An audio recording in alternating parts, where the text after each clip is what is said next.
Right, is everybody here? Yes. Right, lovely.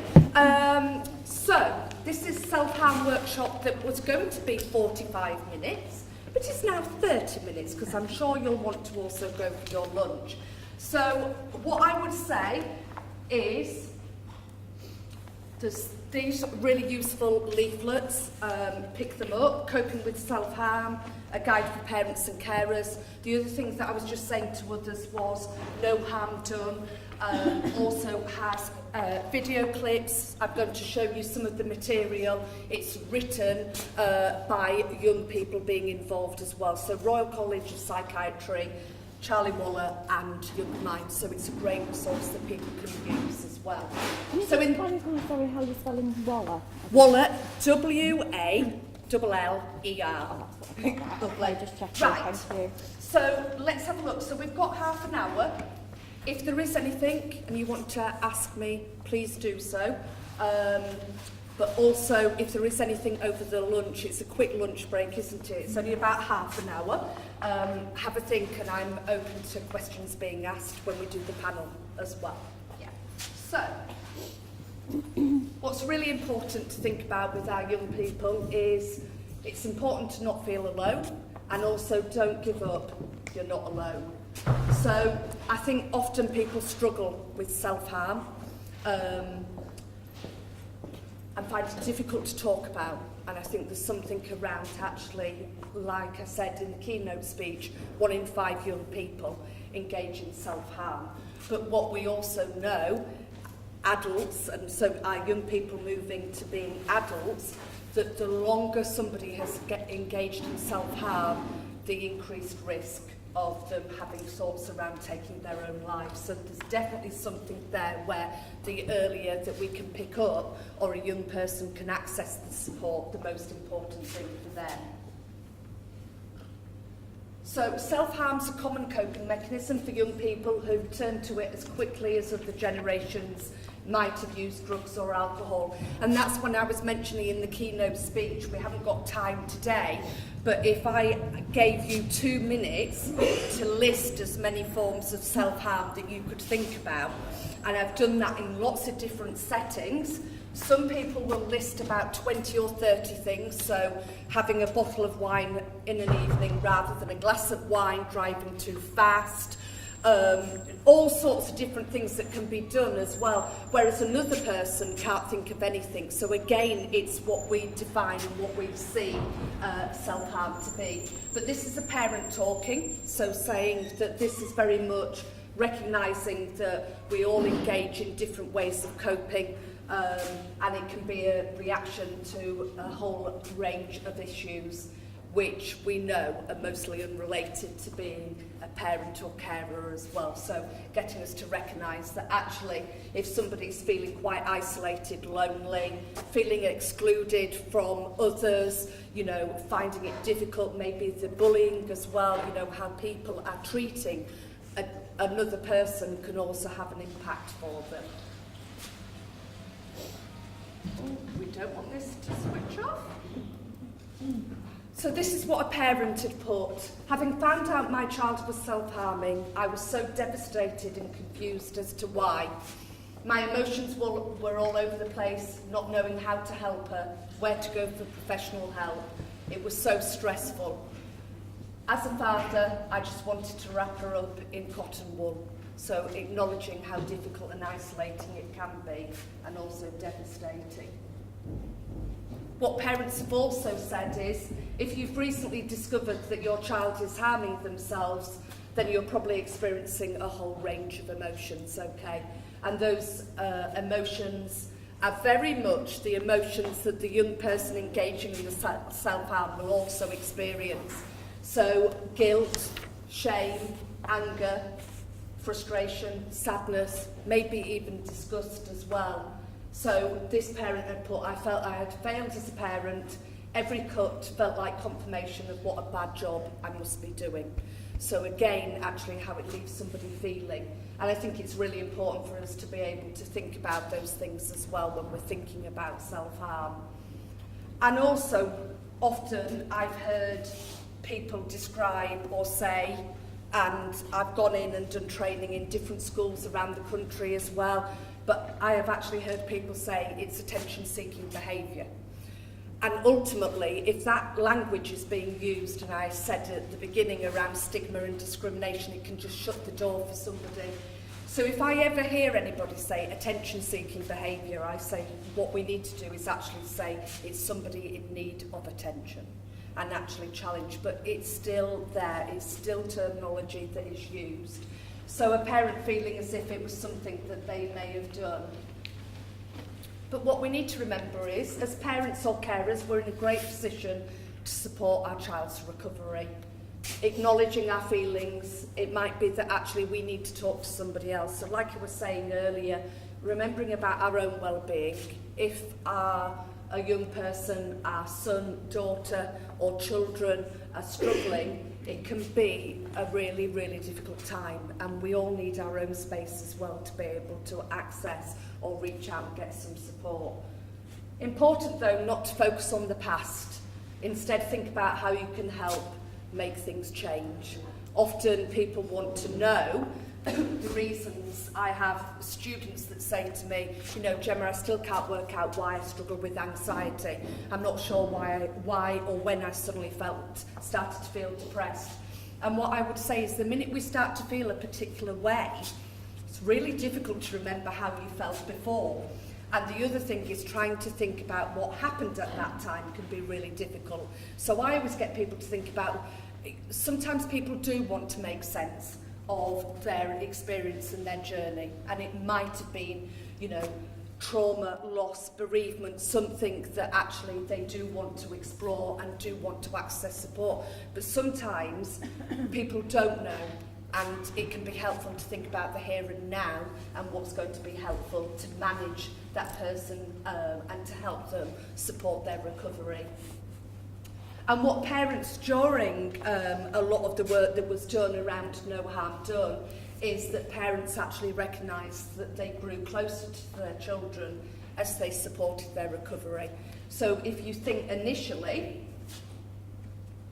guilt, shame, anger and frustration and maybe discussed, actually the more that they kind of started to work together and share their experiences as a sufferer, somebody engaging in self-harm but with a parent or carer, that actually what they noticed was that they became closer.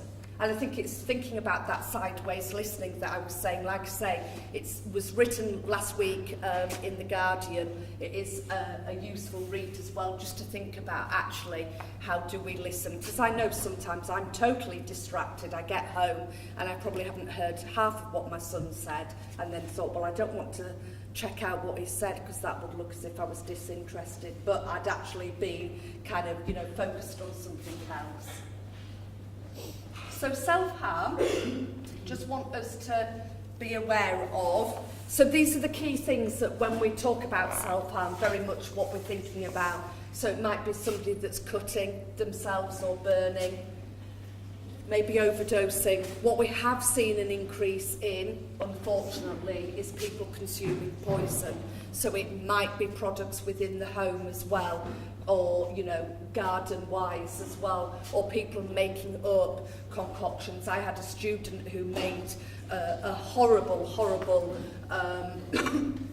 mix of things, and of course the difficulty then being is the after effects, and actually sometimes that things can be non-reversible. Might be scratching or banging. I've worked with people though that have pulled their eyebrows, their eyelashes, their hair out. It could be punching, hitting, biting. I just say, Yeah. in a Stockport forum or parent forum, we pick up a lot of where it's hidden through tattoos.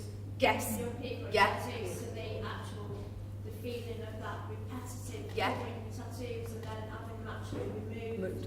Yeah. Particularly siblings of children. Yeah. Yeah.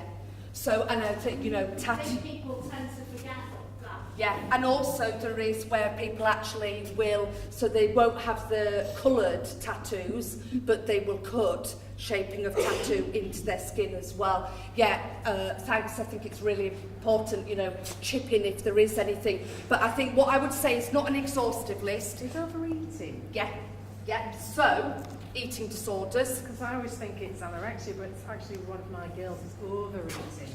Yeah. She says the only thing that will take the feeling away. Yeah, I think the interesting thing as well is with eating disorders, so overeating or undereating.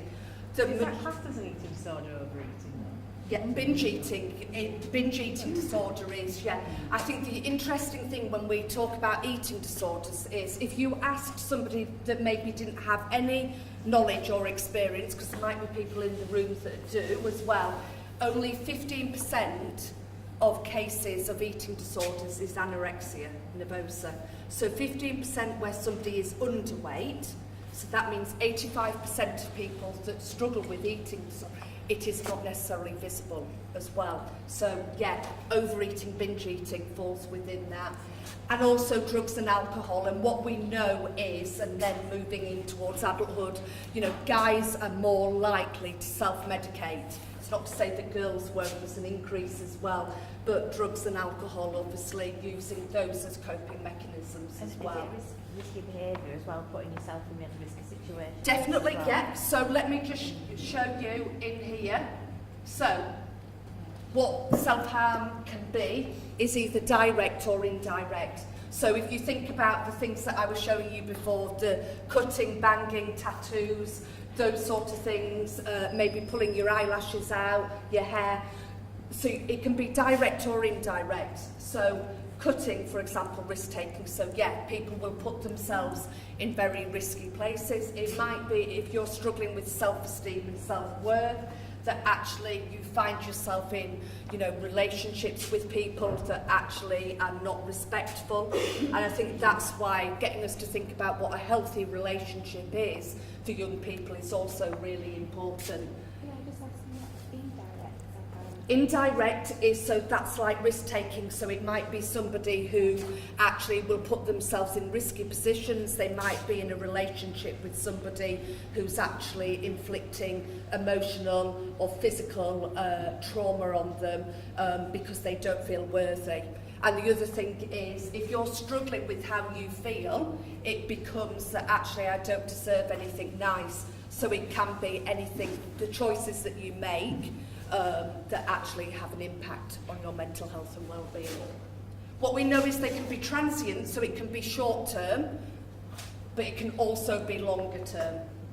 So it's getting us to think about that actually sometimes it might be transient in the sense of peer pressure, and it might be that that lasts for a short amount of time and then the person moves on and doesn't engage in self-harm again, but another person, it will become very much part of their life.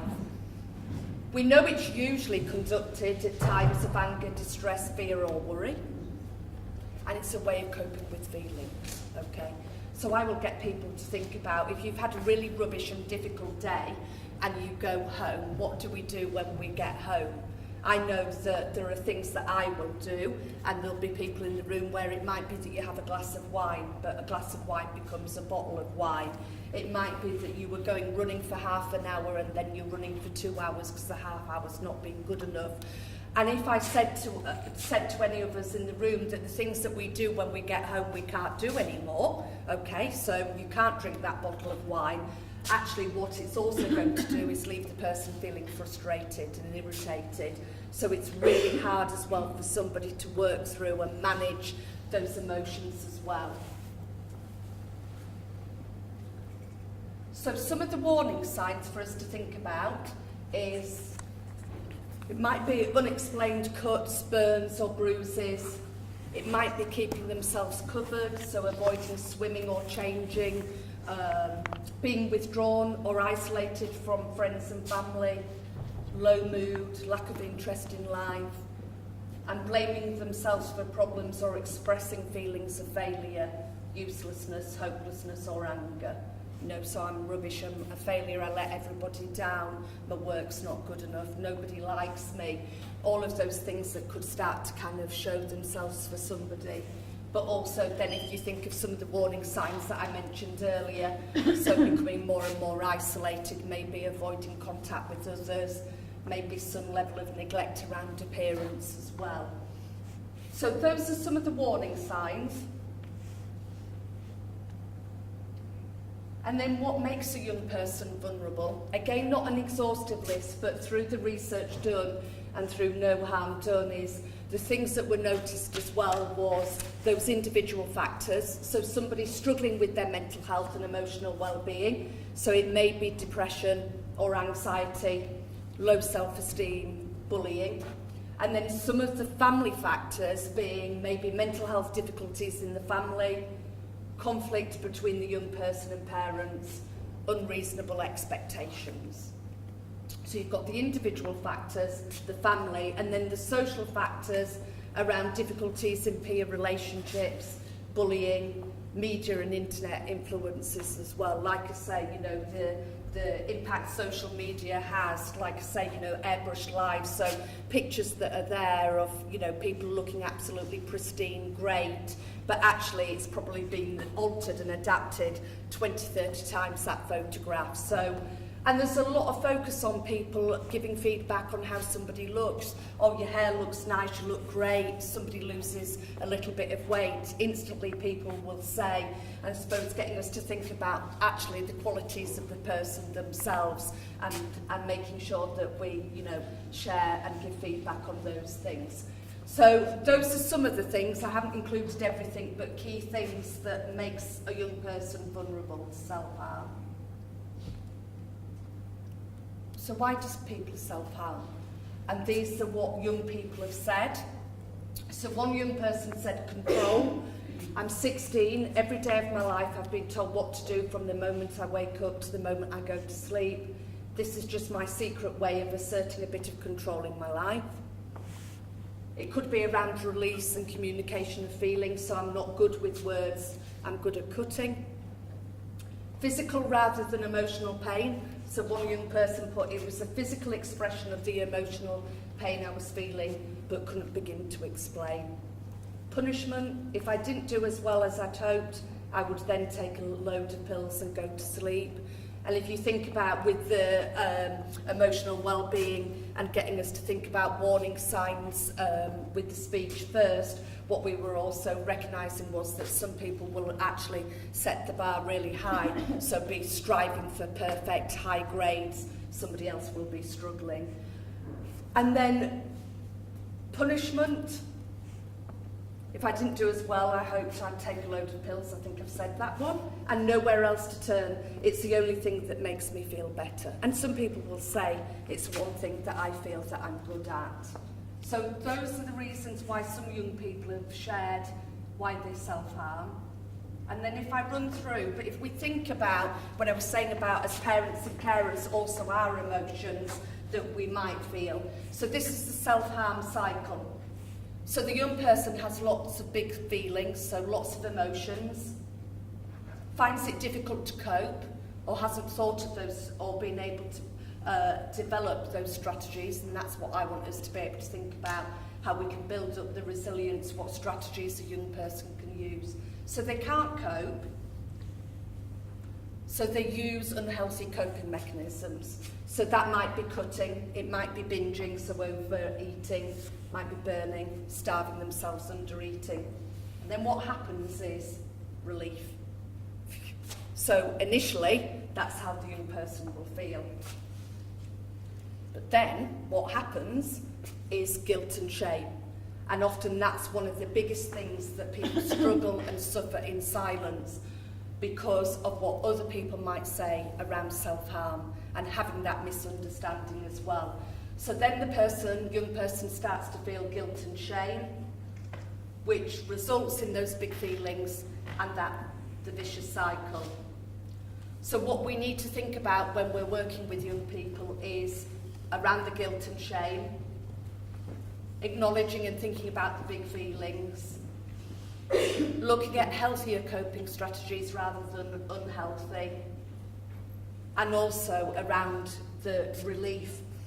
Because when I worked with one young person who was making themselves sick, they had an eating disorder and was struggling, one of the difficulties was that fear of letting go, because what she would say was, the relief that I get from making myself sick, I don't want to lose that, experience that feeling as well. So we need to think about the relief.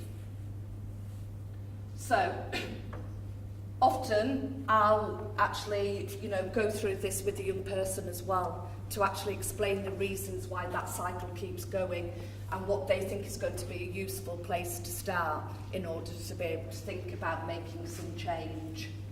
Can I just ask you, what Yeah, of course happens you if can. they don't get that guilt and shame? My son's autistic and he just loves self-harming. He will tell you, he loves it. Yeah. So he doesn't get that guilt and shame No. because he hasn't got that feeling in him. No, so that's out. So the guilt and shame, what I would say though is he will still be experiencing those big feelings and emotions, not feeling that he can cope, use the forms of self-harm, gets the relief and the big feelings. So very much it's around that actually, because each person will be different, it's about where they are, if they're wanting to talk and get the support, and where it might be helpful, so that, for your son, those big feelings, what strategies might be helpful for him to be able to express that. And each person is different, so that one person might find it difficult or not be able to communicate and need to do something practical and visual. So there's quite a lot of resources that we can look at as well that can be adapted or tailored depending on where that person is. So no, you might not get the guilt or the shame and when somebody's very much in the grips of things, but you will still see that cycle happens, maybe with one of the things being taken out. Yeah. Some of the young people that I work with, and my son doesn't recognise this as self-harm. Yeah. This is just their way of coping. So do we tell them that it's actually self-harm, or do we just use it as their language? I think there's something around, education and understanding, so, and each person will be different, so you might not want to name some, but you might like to be able to think about actually these ways of managing things.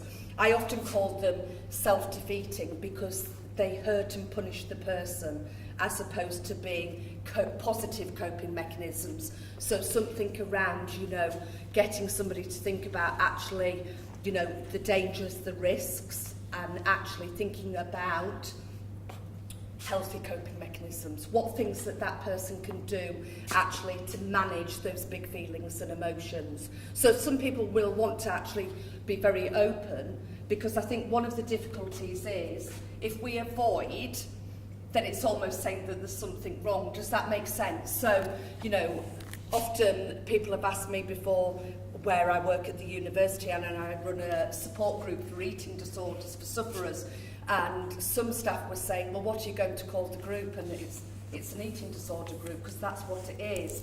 And I think, again, with self-harm, it's important. If we break down the stigma and discrimination, then we can openly talk and be able to share with somebody that's self-harm, but what self-harm also means as well. Yeah.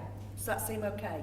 Yeah. Could I just ask there, in terms of looking at autistic children, some of them have sensory processing disorder, so therefore we'll do the physical because they don't actually sense the integration of how hard or how soft things are. So that would be reasons well as to that. For my son, the guilt and shame sometimes comes weeks later. Yeah. Not at the time. Yeah. And you don't always know where it's come from. No. But I think some of the things is, being able to think about, and that it might be, 2 weeks later, but actually getting somebody to think about. And I think building up for young people, wherever they are in their life or their journey as well, is actually being able to equip them with strategies and things that they can use at that time as well. And that's why, and I'll show you just before we finish, the Healthy Coping Colouring Book and Journal. It might be taking bits out of that. There's some great resources that actually could be really, really helpful as well. But I'm going to leave those for you. So I think it is about actually, it's almost like building up a toolkit. We all need ways that we take care and manage our well-being and mental health. And also for our children and young people as well, they need to be able to build up some of those resources, some of the things that will be helpful, that might not be for somebody else, but might be for them. So I know that, you know, some of the students I work with using verbal, and they might do verbal, you know, stand-up, talking, poetry, those sort, whereas somebody else wants something to be very visual, somebody else might write their feelings and emotions down, that will all use different strategies and techniques. So some tips to think about is having a conversation, but don't bring up self-harm straight away, so it's not going straight in at that high level. What about the overeating one? Because for me that's a hard one, because how do you approach that with your child? Because every time I've mentioned something like that, she says, you think I'm fat, you think I'm ugly, and it goes down that defensive, rather than I'm trying to just approach it. What I would be thinking about is, and if you think about the 9 steps that we did earlier about promoting emotional well-being, one of the things is, you know, about regular eating and having a balanced diet. And I always will say no food is bad food, any food in moderation. But just as a child might be under-eating, I think it's about that role modelling, it's about just looking at any patterns or behaviours, because often overeating... She was stealing large amounts of money and buying vast amounts of sweets. She was actually stealing off us to feed this food. Yeah. What I would also do is have a look. Have you heard of BEAT? BEAT is the National Eating Disorder Charity. I've never seen it as an eating disorder until this But conversation. having a look at the family support tips as well, I would have a look and a read of that, because that gives you some of the strategies around meal times, some of the conversations that you could also have as well. Yeah. She's not autistic, but I've got 2 children, both twins. One's autistic and self-harms, and the other is self-harming because of what's happened to a twin sister. Yeah, and I'll touch on the impact, you know, within the family as well, which I think, have a look. I'm not saying that she has got an eating disorder, but the BEAT website has some really useful information and it'll be helpful for you. So organise, it might be organising the time around another activity. So like I was saying earlier, it might be going for a walk or a drive. I do honestly find that when I'm in the car with my son, is the most likely time that actually he's going to say how he's feeling. Checking out if there's anything worrying them and how they're feeling. Thinking about thinking through their problems and looking at possible solutions. And like I say, the no harm done information packs for young people, parents as well, has lots more tips and advice as well. And it's shown that you're prepared to listen to what your child has to say. Because like I say, it can be a really difficult subject to talk about. And what one parent said was, we worked out that if she sent me a blank text, I knew that she needed some company or a cuddle or some distraction. So sometimes somebody just can't even say, I need to talk to you, or how they're feeling, but actually they've decided within the family unit of what's going to be a cue that things are difficult. So again, thinking of different things that we can do that will be helpful. Yeah, I think there's different ways of listening, sort of touching on that. Yeah. Quite a lot of the time, my children, both of them actually, respond better to me Facebook messaging than they can say more if I'm not in the same room as them. Definitely, yeah. Strange, but at least they're still communicating, aren't they? So it could be Facebook, Messenger, email, it could be text as well, you know, and I think it's really hard as well because, you know, we don't have, nobody goes through having much training about listening, do they? If you think we go to school, we start at age 5, you practice your writing and all of those things, you know, you go through being assessed on your writing skills, but listening can be really, really difficult for a number of reasons as well. So yeah, it might be a different way of communicating. I think sometimes writing a letter as well, you know, and being, I've done that myself, have written a letter and asked somebody to read it, and then we'll talk about it, because I might not be able to actually put down or verbally communicate in that moment how I'm feeling. So, like I say, because of time, I can't show you the parent video, but you can access that on the internet. And what basically, the no harm done This is to show you, okay? So it's actually a book that goes through a parent's journey. So it covers and explores feelings, goes through what to say, what to do next, supporting yourself and further support. So really good, useful resource. The young people, so that you can see for if your child or somebody that you know you want to share with them.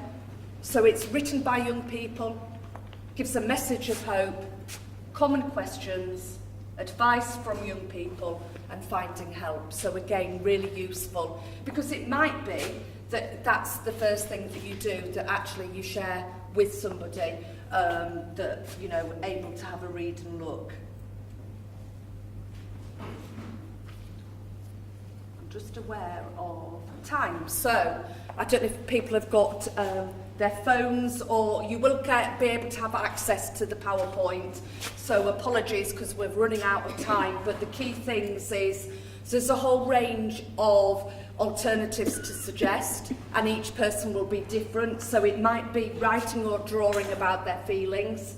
It might be contacting a friend, family member or helpline, going to a quiet place and scream or scream silently, you know, expressing ourselves, you know, it is perfectly normal as well for us, you know, sometimes it is around not showing emotions, but actually it's important to be able to show our emotions. It might be hitting a pillow, soft object, listening to music, looking after an animal or a sibling. You know, there's lots of work that's done around pet therapy as well and how therapeutic it is.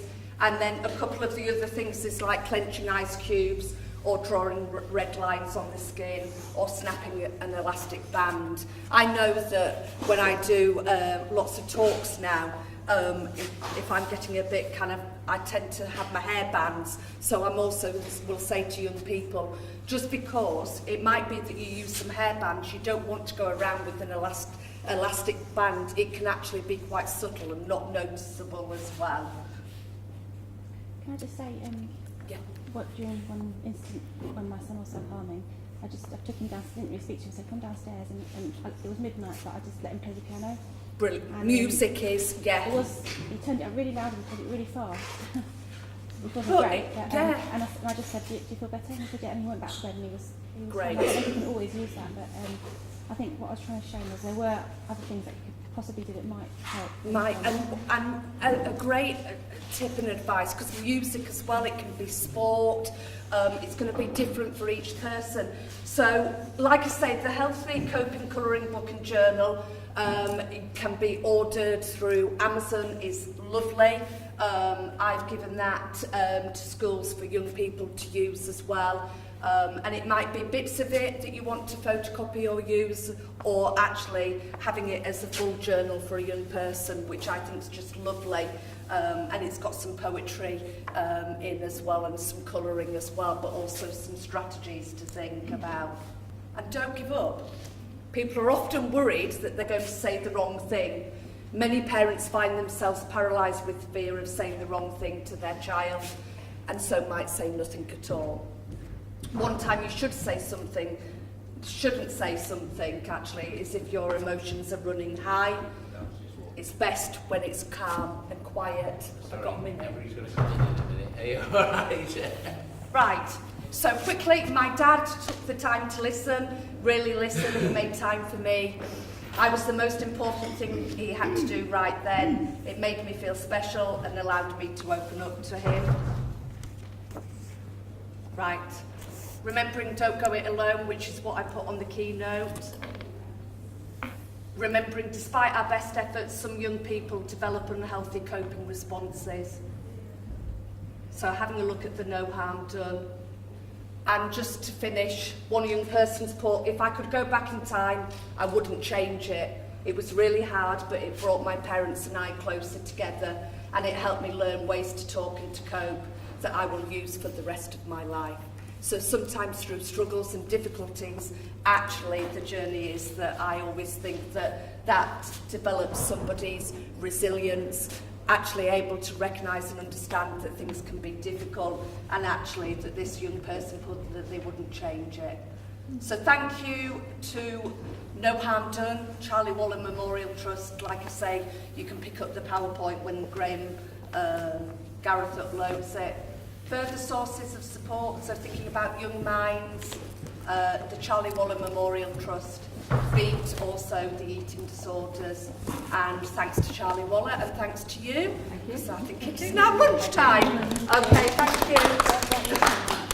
Right, there's 3 places on the